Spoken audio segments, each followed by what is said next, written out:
The final stage in my British and Irish Lions squad selection, we've arrived at the back three. Although I am going to say this, actually. Once I've picked my back three players, and I've got 6 spots for the back three out of a 36-man squad, I am going to then look at the squad as a whole, and I'm going to give myself the option to change the odd player in or out, because as I've been going through this process over the last week, some of the intangibles have started popping into my head. Some of the thoughts I made about, I picked props on the basis that maybe Warren Gatland would want someone who can scrummage both sides. Do I really need that?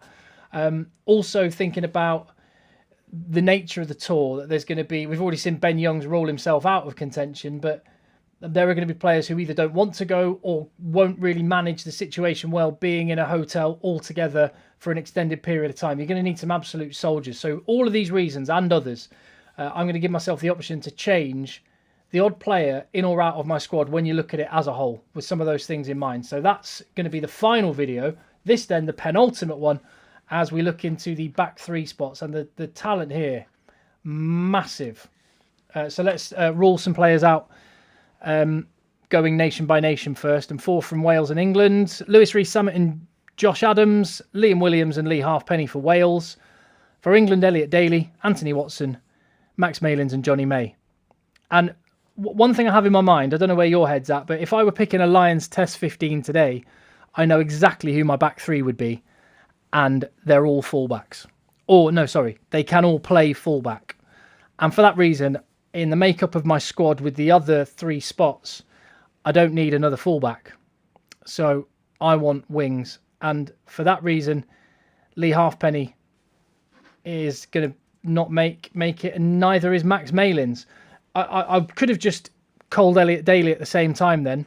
But I think what you got to remember with Elliot Daly is he is a unique individual that can play 13 wing, can play fullback, not his best position. And I've said that even from the very start of his career at fullback for England. I haven't been convinced. But he is an outstanding player, very versatile, and he's got a 60-metre penalty kick on him, which is pretty handy.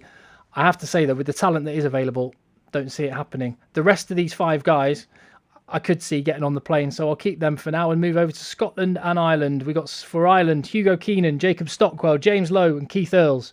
For Scotland, Duan van der Merwe, or trademark Eggchasers, Iron Do, Stuart Hogg, Sean Maitland and Darcy Graham. Again, fullback. Hugo Keenan, really promising player. Don't need you because of other players I want to pick who can play fullback. Darcy Graham, you're already the backup for Scotland. So I don't see you getting past all 4 nations. They go. Then looking at those Irish players, just think back a couple of years with Jacob Stockdale. He would have been a contender for a World 15, tearing up trees, and it just hasn't really clicked for him. There's been injuries, and he's been tried at fullback for Ulster, and I think Ireland were thinking maybe that would be his position. For whatever reason, it's not really clicked. And for James Lowe, who was arrived at international rugby with a lot of expectation. He was tearing it up for Leinster. He qualified by residency, but he has been a bit exposed, I think, defensively, and it's taken a bit of time to adjust, which just goes to show the step up at this level and how difficult that is. So both of those guys miss out for me. As for the Scottish players, and again, I think there are some limitations with Duan van der Merwe's game.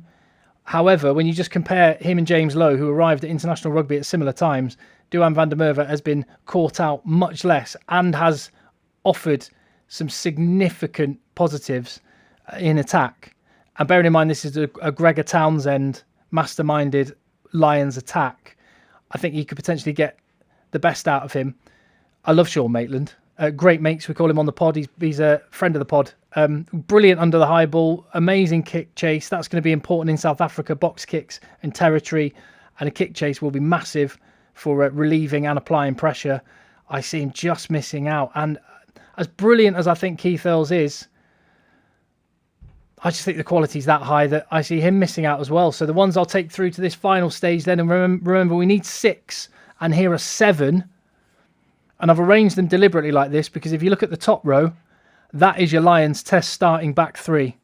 If there was a test next weekend, it would be Anthony Watson and Liam Williams on the wing, Stuart Hogg at fullback.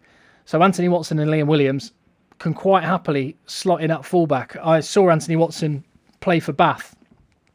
I was there working the other night, and even though Bath were not very good, Anthony Watson was rock solid at fullback and really elusive. And I tell you what, he looks big. He had a really long layoff a year or so ago. He's come back and he looks massive at the minute. So, yeah, that's my Lions starting back 3. You've got 4 guys left. Josh Adams, Lewis Rees-Zammit, Duhan van der Merwe and Johnny May. And again, you go back 6-9 months and this was a no-brainer. Johnny May not only is in the squad, he's starting in a test match against South Africa. Was in a World 15. It was him and the last World Cup, it was Johnny May and Cheslin Colby were the 2 best wingers on earth. But Lewis Rees-Zammit's meteoric rise, he's on the plane. So you've got to drop one of Josh Adams, Johnny May, and Duhan van der Merwe. And this is really tough. I just think this is the way it goes. I think Johnny May misses out. I think his move to Gloucester has been a disaster. Yeah, it's not been good. And he's gone back to doing some of the things that we remember Johnny May doing years ago, kind of running sideways across the pitch. And I know you can play yourself into form, but look at the guys there. You don't need to. Josh Adams and Lewis Rees-Zammit, reliable, international quality finishers. And the reason I've got Duhan van der Merwe there is because you have got 2 absolute gas men, the Welsh guys there. And I just think, even though I don't see Duhan van der Merwe starting a test match because of potential defensive liabilities, I think his upside that he demonstrated in the Six Nations is enough that he gets on the plane. I can't believe that. Johnny May. Will be interesting to see. It's not my call, is it? It's Warren Gatland's. But tough decisions to make. As I said, just to remind you, what I'm going to do is do one final video where we look at the whole squad, take a bird's eye view, see if I want to change the odd player in or out. So on that basis, tell me what you think. And I will see you on the next and final Lions selection video. Nice one.